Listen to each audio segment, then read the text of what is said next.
facing this way so that the wind will come into my channel here.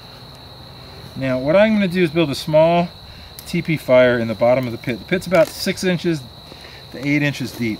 Notice that this is very dry firewood. In a emergency situation, I've done this with wet wood, but usually always you want to gather wood that you're going to use for a fire like this from the underside, the low growth on a tree. Is this a life-size model, or is this? This is the real deal. Okay. This is I will keep this going. I will gather maybe 5 times that much. You know, have a good sized little pile here, and this will keep me warm all night long. So cotton ball.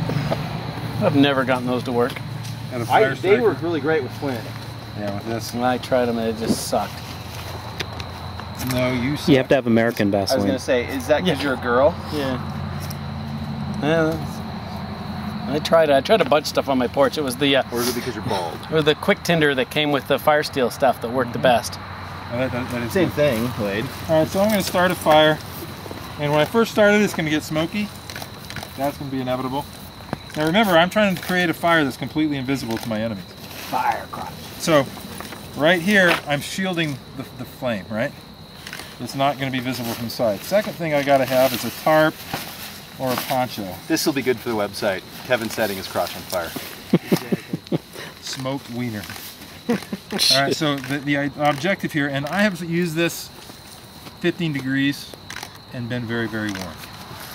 Okay, so what I do is essentially seal it off, and I can actually button. Right now it's flaming high, but as I build a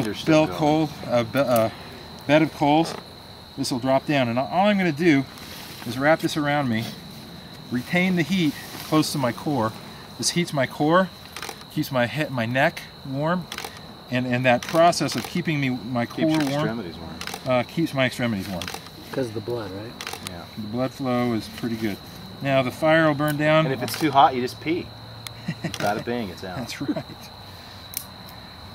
So I'm going to keep feeding it some small twigs to get what I really want to develop is a bed of coals.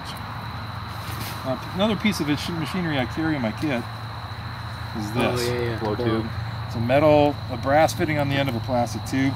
The reason I do this is because now I don't have to get up, kneel down, and blow into the fire.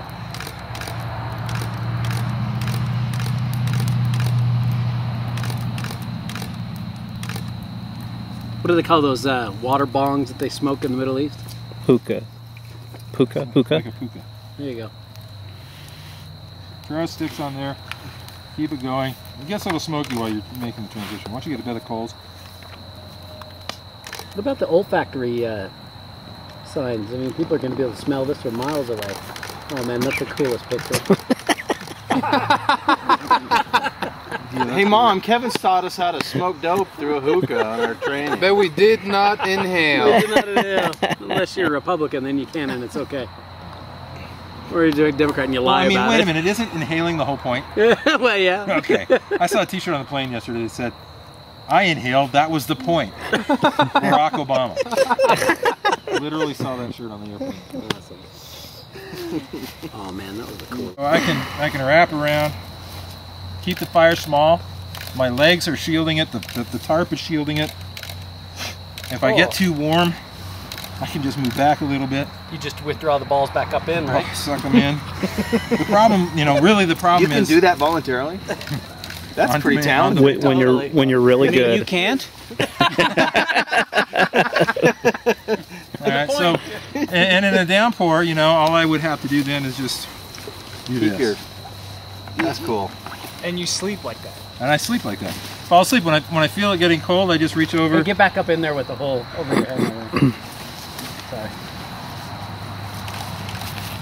Hey.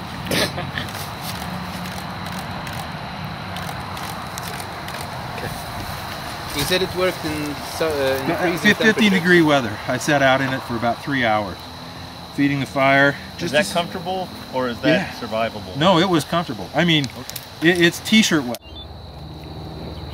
Right? Grab your phone. Answer my phone. All right, let's try that again. So I'm sitting under here. I hear someone coming. I throw this off. I roll over. I toss my sticks. I quickly just kind of track the area.